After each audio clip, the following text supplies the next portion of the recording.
మన నెక్స్ట్ నేర్చుకునే యూనిట్ వచ్చేసి మనకి లేబర్ అండ్ ఓవర్ హెడ్స్. దీంట్లో మనం ఫస్ట్ చూసేది లేబర్ కాస్ట్. లేబర్ కాస్ట్ని మనం తెలుగులో శ్రామిక వ్యయం అని చెప్పి పిలుస్తూ ఉంటాం. అసలు శ్రామిక వ్యయం అంటే లేబర్ కాస్ట్ అంటే ఏంటో చూద్దాం.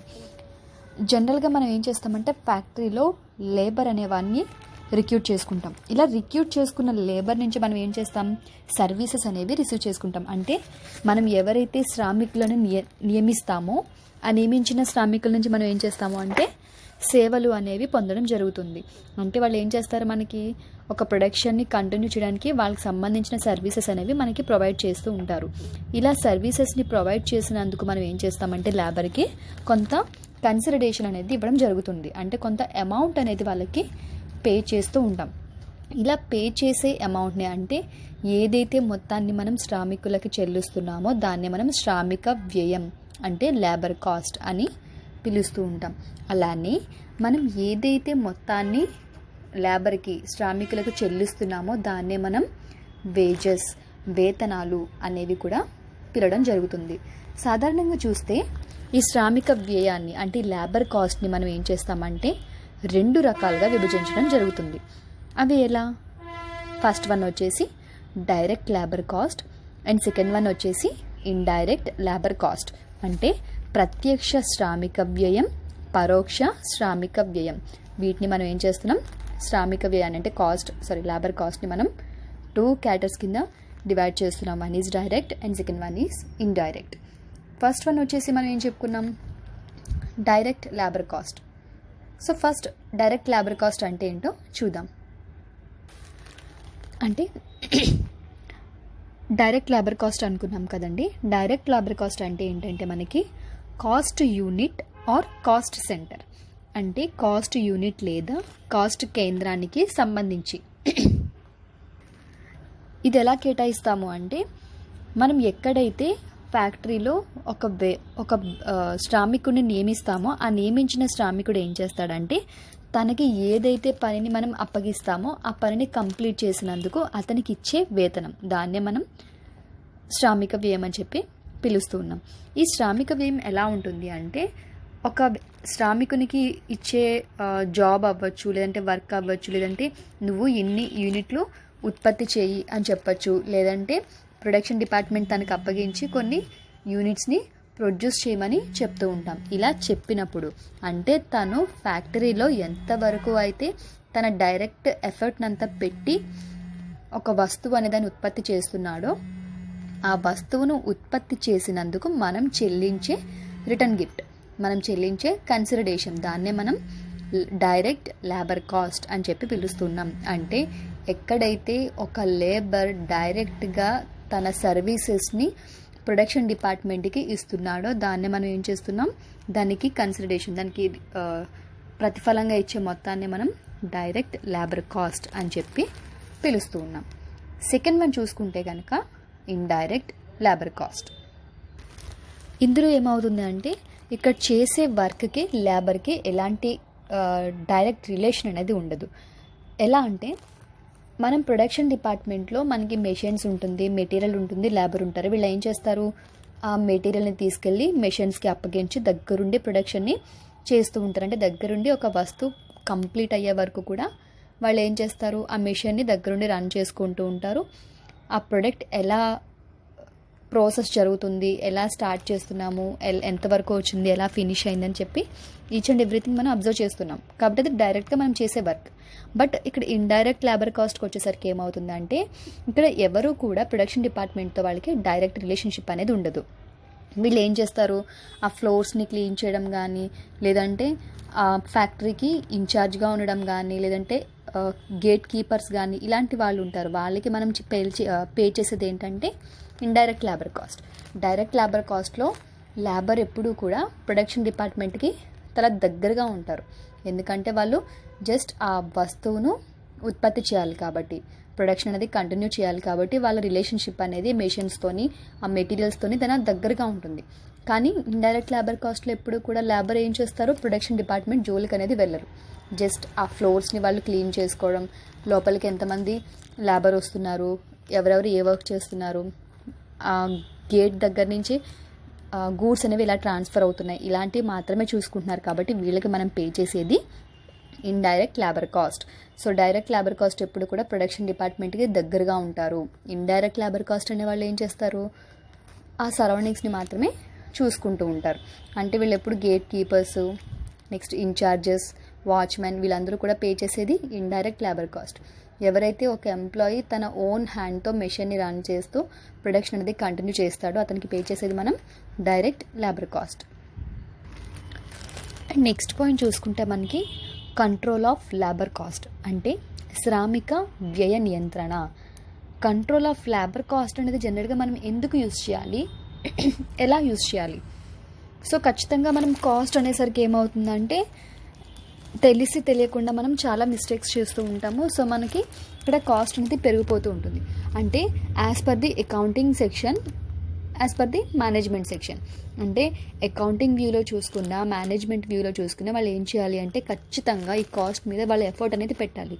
ఎందుకని, జనరల్గా ఒక వస్తువుని ఉత్పత్తి చేయాలి అంటే ప్రొడక్షన్ని స్టార్ట్ చేయాలి అన్నా, లేదంటే ఒక ఐటెంని ప్రొడ్యూస్ చేయాలి అంటే మనం ఏం చేయాలి, ఖచ్చితంగా కాస్ట్ అనేది పెట్టాలి. అంటే మనం మనీ ఎఫర్ట్ పెట్టకపోతే మనకి ప్రొడక్షన్ అనేది కంటిన్యూ అవ్వదు, మనం ఏ వర్క్ చేయడానికి పాసిబుల్ ఛాన్సెస్ అనేవి ఉండవు. కాబట్టి మనం ఏం చేస్తాము, ఖచ్చితంగా ఒక ప్రొడక్షన్ కంటిన్యూ అవ్వాలి అంటే మనం కాస్ట్ అనేది పెడుతూ ఉంటాం. ఈ కాస్ట్ మనకి ఏమవుతుంది, ఒక లేబర్ కాస్టే కాదు, కాస్ట్ అనేసరికి మనకి డిఫరెంట్ టైప్ ఆఫ్ ఎక్స్పెన్సెస్ అనేవి ఉంటూ ఉంటాయి.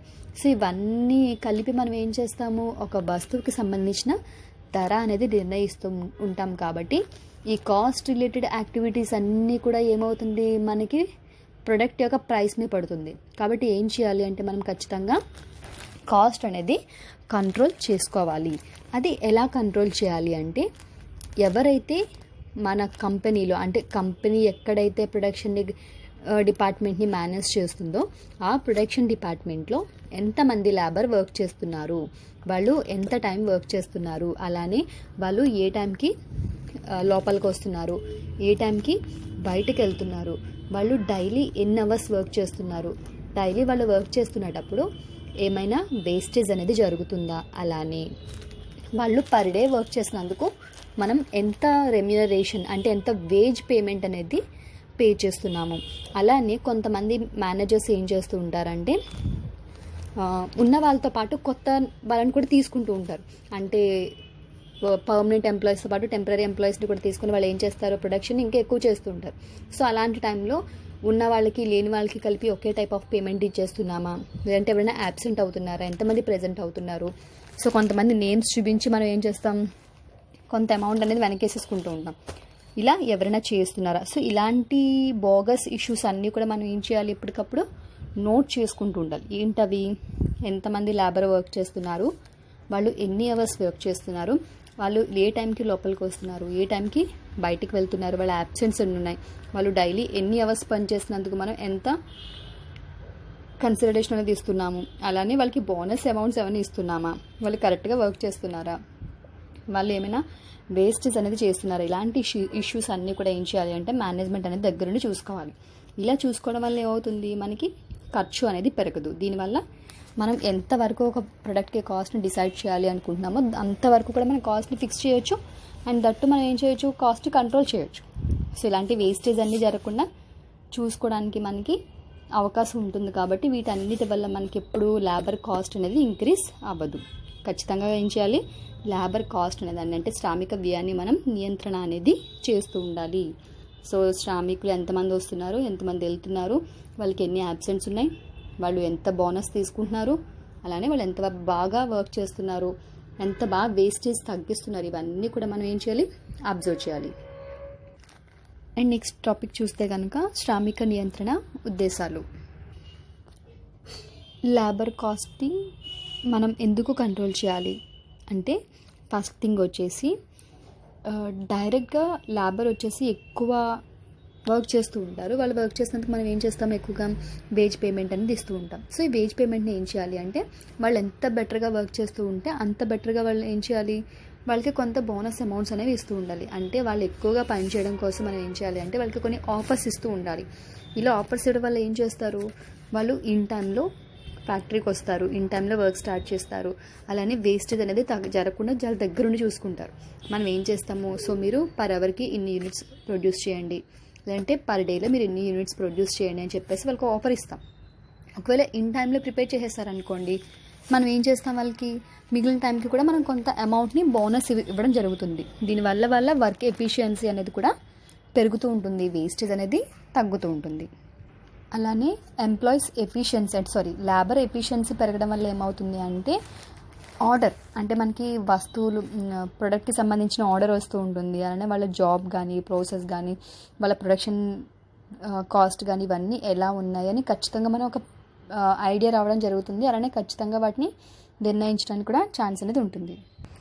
అలానే మనం ఇండైరెక్ట్గా కనుక ఏమైనా కాస్ట్ని పెట్టుకుంటున్నట్టయితే ఆ ఇండైరెక్ట్ కాస్ట్ అనేది ఏ డిపార్ట్మెంట్స్కి ఎలా అలాట్ చేయాలి అనేది తెలుస్తూ ఉంటుంది. అలానే లేబర్కి సంబంధించిన ఓవర్ హెడ్స్ విషయాలను, అంటే మిగిలిన సంలీనం చేయడం కానీ, వాళ్ళ వర్క్ ఎఫిషియన్సీ గమనించడం కానీ, లేదంటే వాళ్ళకి బోనస్ ఇవ్వడం కానీ, ఇలాంటివన్నీ ఎలా కంట్రోల్ చేయాలి అనేది తెలుస్తూ ఉంటుంది. సో దీనివల్ల ఏమవుతుంది అంటే లేబర్ యొక్క ఎఫిషియన్సీ పెరగడంతో పాటు మనకి ఎక్కువ ప్రొడక్ట్స్ అనేవి మనం ప్రొడ్యూస్ చేసే ఛాన్స్ ఉంటుంది. అండ్ దట్టు కాస్ట్ని మనం కంట్రోల్ చేస్తాము, వేస్టేజ్ని కంట్రోల్ చేస్తాము, అండ్ ప్రొడక్షన్ అనేది మనకి ఇన్ టైంలో వస్తుంది.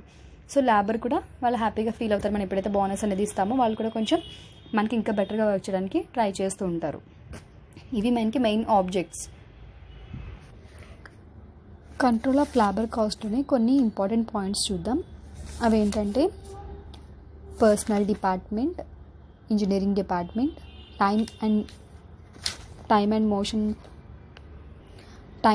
Study, motion study and time keeping departments. ఇలా మనకి డిఫరెంట్ టైప్ ఆఫ్ కంట్రోల్స్ ఉన్నాయి. సో అవేంటో చూద్దాం. సో ఫస్ట్ మనకి ఏమన్నారు, పర్సనల్ డిపార్ట్మెంట్. దీన్ని మనం సిబ్బంది విభాగం అని కూడా పిలుస్తూ ఉంటాం. ఈ పర్సనల్ డిపార్ట్మెంట్లో ఏమవుతుంది అంటే ఇక్కడ ఖచ్చితంగా వీళ్ళందరూ ఏం చేస్తారు, ఆ డిపార్ట్మెంట్లో వర్క్ చేసే సిబ్బంది, అంటే ఎవరైతే లేబర్ ఉంటారో వాళ్ళందరికీ కూడా వీళ్ళు దగ్గరుండి రిక్రూట్ చేసుకోవడం కానీ, కంట్రోల్ చేయడం కానీ, వాళ్ళకి అడ్వైజెస్ ఇవ్వడం కానీ, సో వాళ్ళు ఎలా వర్క్ చేస్తున్నారు, వాళ్ళ ఎఫిషియన్సీ ఏంటి, ఇలాంటివన్నీ కూడా వీళ్ళు కంట్రోల్ చేస్తూ ఉంటారు. సో పర్సనల్ డిపార్ట్మెంట్లో అంటే ఈ సిబ్బంది విభాగంలో ఎవరు ఉంటారో ఒక మేనేజర్ని కానీ, లేదంటే ఒక హెడ్ని కానీ మనం రిక్రూట్ చేస్తాం. ఆ హెడ్ ఏం చేస్తారంటే ఏ ఎంప్లాయీ ఎక్కడ వర్క్ చేయాలి, ఏ లేబర్ ఎక్కడ ఉండాలి, సో ఆఫీస్లో వర్క్ చేసే వాళ్ళు ఆఫీస్లో వర్క్ చేస్తున్నారా లేదా, అకౌంటింగ్ సెక్షన్ వాళ్ళు ఎలా ఉన్నారు, ప్రొడక్షన్ డిపార్ట్మెంట్ దగ్గర లేబర్ ఎలా వర్క్ చేస్తున్నారు, అలానే అందులో సీనియర్స్ ఎవరు, జూనియర్స్ ఎవరు, ఏ వర్క్ ఎవరు చేయగలరు, ఎక్కడ ఎవరిని ఎలా మనం కంట్రోల్ చేయాలి, ఇలాంటివన్నీ కూడా వాళ్ళు ఏం చేస్తారంటే దగ్గరుండి చూసుకుంటూ ఉంటారు. దీనివల్ల ఏమవుతుంది, మనకి ఎవరికి మనం వేజ్ పేమెంట్ ఎంతవరకు ఇవ్వాలి, ఎంతమంది డైలీ కంటిన్యూ అవుతున్నారు, అంటే లీవ్స్ పెట్టకుండా పర్ఫెక్ట్ టైంకి వస్తూ పర్ఫెక్ట్ టైంలో మనకి ఇన్ టైంలో మనకి వర్క్ ఎవరు కంప్లీట్ చేస్తున్నారు, ఇలాంటివన్నీ కూడా పర్సనల్ మేనేజర్ అనేవాడు దగ్గరుండి చూసుకుంటాడు. సో ఈ పర్సనల్ ఆఫీసర్స్ కానీ, పర్సనల్ మేనేజర్స్ కానీ వీళ్ళు ఏం చేస్తారంటే ఎక్కువ వేజ్ పేమెంట్కి సంబంధించి, అంటే పేమెంట్స్కి సంబంధించిన డిపార్ట్మెంట్స్ని వీళ్ళు ఎక్కువగా కంట్రోల్ చేస్తూ ఉంటారు. సో పేమెంట్స్ని కంట్రోల్ చేయాలి అంటే ఫస్ట్ మనం ఏం చేయాలి, ఫస్ట్ మనకు ఒక ఐడియా అంటూ ఉండాలి, మన దగ్గర ఎంతమంది లేబర్ వర్క్ చేస్తున్నారు, అలానే వాళ్ళకి ఎన్ని అవర్స్ డ్యూటీ అలాట్ చేసాము, వాళ్ళది ఏ షిఫ్ట్, వాళ్ళు ఎన్ని లీవ్స్ పెట్టుకున్నారు, వాళ్ళు డైలీ ఇన్ టైంలో వస్తున్నారా లేదా, ఇన్ టైంలో వర్క్ కంప్లీట్ చేస్తున్నారా లేదా, ఎంత మెటీరియల్ని వేస్ట్ చేస్తున్నారు, వాళ్ళకి మనం ఒకవేళ లేట్గా వస్తే వాళ్ళ వేజ్ పేమెంట్ అనేది ఎలా తగ్గిస్తున్నాము, ఇన్ టైంలో వర్క్ కంప్లీట్ చేసేస్తే వాళ్ళకి ఏమైనా బోనస్ కానీ లేదంటే వర్క్ నుంచి కొంచెం రిలాక్సేషన్ కానీ ఏమైనా ఇస్తున్నామా, ఇలాంటి ఇష్యూస్ అన్నీ కూడా మనం ఏం చేస్తున్నామంటే సిబ్బంది విభాగం, సో ఈ పర్సనల్ డిపార్ట్మెంట్లో కూడా వాళ్ళు అబ్జర్వ్ చేస్తూ ఉంటారు. అంటే ఒక లేబర్కి రిక్రూట్ చేసుకోవాలి అన్నా, వాళ్ళని తీసేయాలి అన్నా, వాళ్ళ వర్క్ ఎఫిషియన్సీ చెక్ చేయాలి అన్నా సరే ఇవన్నీ ఎక్కడ కుదురుతుంది అంటే personal department. And second one వచ్చేసి ఇంజనీరింగ్ డిపార్ట్మెంట్. ఈ ఇంజనీరింగ్ డిపార్ట్మెంట్ వాళ్ళు ఏం చేస్తారంటే టోటల్గా ప్రొడక్షన్కి సంబంధించిన ఈచ్ అండ్ ఎవ్రీథింగ్ని వాళ్ళు అబ్జర్వ్ చేస్తారు. అంటే మనం ప్రొడక్షన్లో ఏం చేస్తాము, కొత్త ఇన్నోవేటివ్ థాట్స్ అనేవి యూజ్ చేసి కొత్త మిషన్స్ మనం ఇంట్రడ్యూస్ చేయొచ్చు, లేదంటే కొత్త మిషన్స్ని ఇంట్రడ్యూస్ చేస్తూ కొత్త ప్రొడక్ట్స్ని మనం ప్రొడ్యూస్ చేయొచ్చు, కొత్త వస్తువులను ఉత్పత్తి చేయొచ్చు, అలానే ఉన్న వాటిని మాడిఫై చేయొచ్చు. నెక్స్ట్ ప్రతి మెషిన్ కూడా పర్ఫెక్ట్గా వర్క్ చేస్తుందా లేదా, పవర్ సప్లై ఎలా ఉంది, అలానే మనం రీసెర్చ్ ఏమైనా చేస్తున్నామా, ఇన్కేస్ రీసెర్చ్ చేస్తుంటే ఆ రీసెర్చ్ అనేది ఎంతవరకు వచ్చింది, అంటే కొత్త కొత్త విధానాలు అనేవి మనం ప్రవేశపెడుతూ ఉంటాం కదా, అలా మనం కొత్త ఇన్నోవేటివ్ థాట్స్ ఏమైనా మనం ఇంట్రడ్యూస్ చేసినప్పుడు అవి ఎలా వర్క్ చేస్తున్నాయి. మనం ఏదైనా కొత్తగా ఇంట్రడ్యూస్ చేసామంటే దాంట్లో కొన్ని లూప్ హోల్స్ ఉంటాయి.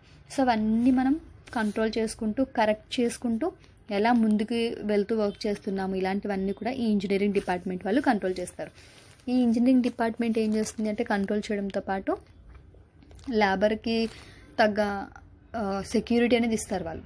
ఖచ్చితంగా ఒక విషయం దగ్గర మనం వర్క్ చేస్తున్నాము అంటే అది కొంచెం రిస్క్ ఫేస్ చేసే ఉంటుంది. సో అలాంటి టైంలో మనం ఏం చేస్తామంటే దాని నుంచి మనకి సెక్యూరిటీ అనేది చేసుకోవాలి. అలానే ఆ మెషిన్ ఎలా వర్క్ చేస్తుంది, దానికి పవర్ సప్లై ఎలా ఉంది, దానికి మనకి మనం ఎంత డిస్టెన్స్ మెయింటైన్ చేయాలి, ఇన్కేస్ అది ఏమైనా రిపేర్ వస్తే దాన్ని ఎలా చూసుకోవాలి, ఇలాంటివన్నీ కూడా ఇంజనీరింగ్ డిపార్ట్మెంట్ వాళ్ళు చూసుకుంటూ ఉంటారు అన్నమాట. అండ్ నెక్స్ట్ తీసుకుంటే కనుక time and motion study. So time study అంటే ఏంటి, ఇక్కడ ఏమవుతుందంటే ప్రతిదానికి ఒక టైం అనేది మెయింటైన్ చేయాలి. ఒక వస్తువుని ఉత్పత్తి చేయాలి అనుకోండి, మనకు రోజు అంతా పెట్టుకుంటే పని అవ్వదు కదా. సో ఇంత టైంలో మనకి ఇన్ని యూనిట్స్ ప్రొడ్యూస్ చేయాలి, ఇంత టైంలో మనం ప్రొడక్షన్ని మార్కెట్లోకి రిలీజ్ చేయాలని ఒక టైం పెట్టుకుంటూ ఉంటాం. సో కాబట్టి టైం స్టడీలో ఏమవుతుందంటే దీన్ని మనం కాల పరిశీలన అంటాం. దీంట్లో ఒక వస్తువును ఉత్పత్తి చేయడానికి ఒక శ్రామికునికి ఎంత టైం పడుతుంది, అలానే వీళ్ళు ఒక రోజులో ఎన్ని వస్తువులను ఉత్పత్తి చేయగలరు, లేదా ఒక యూనిట్లో అంటే ఒక పర్ డేలో ఎన్ని యూనిట్స్ వీళ్ళు ప్రొడ్యూస్ చేయగలరు అని చెప్పేసి మనం ఏం చేయాలి, ఫస్ట్ క్యాలిక్యులేట్ చేసుకోవాలి. ఒక డేలో 8 అవర్స్ మనం వర్క్ చేస్తున్నామా అంటే ఆ 8 అవర్స్లో కనీసం మనం 800 యూనిట్స్ ప్రొడ్యూస్ చేస్తున్నామా లేదా, కనీసం 100 యూనిట్స్ అయినా ప్రొడ్యూస్ చేస్తున్నామా లేదా అనేసి ఒక టైం మెయింటెనెన్స్ అనేది పెట్టుకుంటే మనకి వర్క్ అనేది ఇన్ టైంలో అవుతుంది. ఇలా కాకుండా మనకి టైం లేకుండా మనకి ఇష్టం వచ్చినట్టు వదిలేస్తే ఏమవుతుంది, టైం వేస్ట్, అండ్ దట్టు మనకి ప్రొడక్షన్ అనేది ఇన్ టైంలో అవ్వడం కుదరని పని. కాబట్టి టైం మెయింటెనెన్స్ అనేది ఖచ్చితంగా ఉండాలి.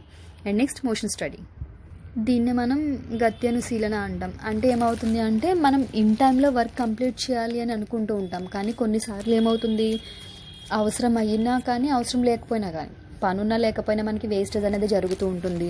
ఆ వేస్టేజ్ అనేది మనం ఎలా జరుగుతుందో కొంచెం అబ్జర్వ్ చేసుకోవాలి. అంటే అది మెషిన్ ప్రాబ్లమా, లేదంటే లేబర్ ప్రాబ్లమా, లేదంటే గోడౌన్ నుంచి ఫ్యాక్టరీకి తీసుకొచ్చేటప్పుడు మెటీరియల్ అనేది వేస్టేజ్ అవుతుందా, అది ఎవరి వల్ల జరుగుతుంది అనేది చెక్ చేసుకొని వాళ్ళకి ఒక ట్రైనింగ్ అనేది ఇవ్వాలి. మీరు ఇలా చేస్తే మెటీరియల్ వేస్ట్ అవుతుంది, లేదంటే ఇలా చేస్తే పవర్ వేస్ట్ అవుతుంది అని కొన్ని వాళ్ళకి మనం సజెషన్స్ అనేవి ఇస్తే వాళ్ళు ఇంకా బెటర్గా వర్క్ చేయడానికి ట్రై చేస్తూ ఉంటారు. అండ్ నెక్స్ట్ చూస్తే టైం కీపింగ్ డిపార్ట్మెంట్. ఈ టైం కీపింగ్ డిపార్ట్మెంట్ ఏం చేస్తుంది అంటే ఫ్యాక్టరీలో ఉండే ప్రతి లేబర్కి సంబంధించిన అటెండెన్స్. సో మనం స్కూల్స్లో కానీ, కాలేజెస్లో కానీ, ఆఫీసెస్లో కానీ మన ఎంప్లాయీస్కి ఎలా అయితే మనం ఒక అటెండెన్స్ని మెయింటైన్ చేస్తున్నామో, ఫ్యాక్టరీలో కూడా లేబర్కి వాళ్ళు ఏం చేస్తారంటే ఒక అటెండెన్స్ రిజిస్టర్ అనేది మెయింటైన్ చేస్తారు. సమ్ ఎక్స్ అనే పర్సన్కి మనం ఏ షిఫ్ట్ అలాట్ చేసాం, ఫర్ ఎగ్జాంపుల్ మార్నింగ్ షిఫ్ట్ అనుకోండి. మార్నింగ్ షిఫ్ట్లో ఆ ఎక్స్ అనే ఎంప్లాయీ కంపెనీలోకి ఏ టైంలోకి రావాలి, తను 7 o'clockకి కరెక్ట్గా లాగిన్ అవ్వాలి అనుకుంటే తను 7 o'clockకి మనకి సైన్ చేసో లేదా తంబ్ వేసో తను ఏం చేయాలి, తన డ్యూటీలోకి అతను జాయిన్ అవ్వాలి. డ్యూటీలో జాయిన్ అయిన తర్వాత సో 3 hours కంటిన్యూగా వర్క్ చేయాలి, మధ్యలో ఒక 1/2 hour బ్రేక్, మళ్ళీ 3 hours వర్క్ చేయాలి. సో తనకి 2 o'clock 3 o'clock వర్క్ అనేది కంప్లీట్ అయిపోతుంది. ఇలా ఏం చేయాలి, మనకు ఒక పర్ఫెక్ట్ షెడ్యూల్ అనేది మెయింటైన్ చేయాలి. ఇలా ప్రతి లేబర్కి సంబంధించి పర్ఫెక్ట్ షెడ్యూల్ మెయింటైన్ చేయడం వల్ల ఏ ఎంప్లాయీ ఎన్ని రోజులు వర్క్ చేస్తున్నారు, లేదా ఏ లేబర్ ఎన్ని డేస్ వర్క్ చేస్తున్నారు, అతను ఎంత లేట్ ఆఫీస్ ఫ్యాక్టరీకి వస్తున్నాడు, ఎంత లేట్గా వర్క్ చేస్తున్నాడు, ఇలాంటి ఇష్యూస్ అన్నీ కూడా మనం ఏం చేస్తామంటే టైం కీపింగ్ డిపార్ట్మెంట్ వాళ్ళు అబ్జర్వ్ చేస్తూ ఉంటారు. దీనివల్ల వాళ్ళకి వేజ్ పేమెంట్ కానీ, బోనస్లు కానీ, లేదా ఇంకేస్ వాళ్ళకి ఏమైనా అమౌంట్ డిడక్షన్స్ ఏమైనా ఉంటే ఇవన్నీ క్లియర్గా అబ్జర్వ్ చేయడానికి మనకి టైం కీపింగ్ డిపార్ట్మెంట్ అనేది యూజ్ అవుతుంది. నెక్స్ట్ తీసుకుంటే కనుక వేతనాలు చెల్లింపు. అంటే ఇక్కడ మనకి